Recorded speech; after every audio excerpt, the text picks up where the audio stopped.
10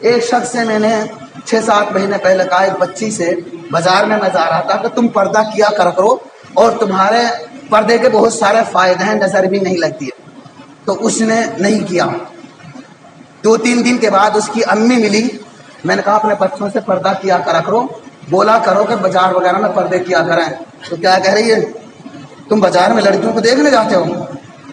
میں سن کے حیران رہ گیا، کیا جواب دوں؟ اور اگر کچھ بولوں تو اور مصیبت کھڑی کر دیتا. میں نے بڑی شاطر چال بات ہے. 6-7 مہینے کے بعد میں نے اسی عورت سے پھر دوبارہ کہا ملی کہ تم خوشحال نہیں رہتی اور کیا اداسی ہے، کیا ہم دن آؤں گی. 6-7 دن پہلے آ گئی، رونے لگی کہ یہ پریشانی، یہ مصیبت، یہ پریشانی، دیش بھر کی پریشانی. ان کو کیا بتاؤں، کاروباری اعتبار سے اور رزق روزی کے اعتبار سے طرح طرح سے پریشانی بتائی اور کہا کہ علاج کرو. میں نے کہا ان باتوں کے علاج نہیں ہوتے ہیں، بس اللہ سے نماز پڑھو، دعا کرو، اللہ پریشان. علاج تو کسی کو نظر لگ جائے، کوئی سے کینسر ہو جائے، اس پہ اس قدم کیا جاتا ہے. نہیں کرو. میں کہہ رہا بڑی مشکل سے میں نے پیچھا چھوڑا. اب وہ بات کہوں تو اس کے دل پر اور چوٹ لگے، اور میں نے کہا اس کا دل نہ دکھاؤ، اللہ نے پکڑ لیا ہے.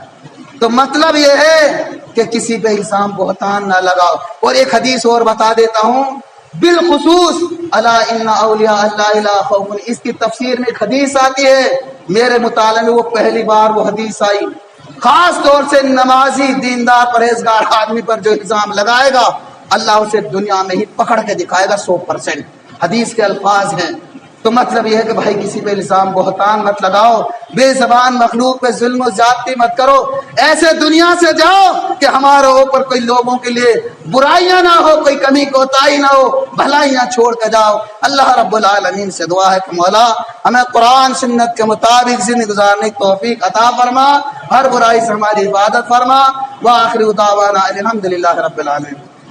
بس بھائی اتنا ہی ٹائم ہے بمیر صاحب کی طرف سے 1-5 تک کا.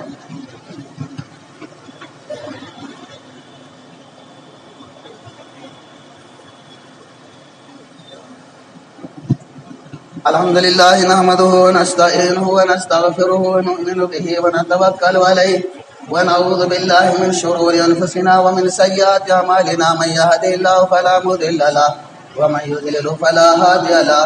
وأشهد أن لا إله إلا الله وحده لا شريك له وأشهد أن محمدا عبده ورسوله. أما بعد فإن خير الحديث كتاب الله وخير الهدي هدي محمد صلى الله عليه وسلم وشر الأمور محدثاتها وكل محدثة بدعة وكل بدعة ضلالة وكل ضلالة في النار.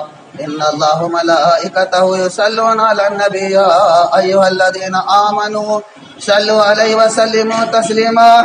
اللهم صل على محمد وعلى آل محمد كما صليت على إبراهيم وعلى آل إبراهيم إنك حميد مجيد. اللهم بارك على محمد وعلى آل محمد كما باركت على إبراهيم وعلى آل إبراهيم إنك حميد مجيد. عباد الله رحمكم الله، إن الله يأمر بالعدل والإحسان وإيتاء ذي القربى وينهى عن الفحشاء والمنكر والبغي لعلكم تذكرون. اذكروا الله يذكركم وادعوه يستجب لكم ولذكر الله أعلى وأجل وأكبر.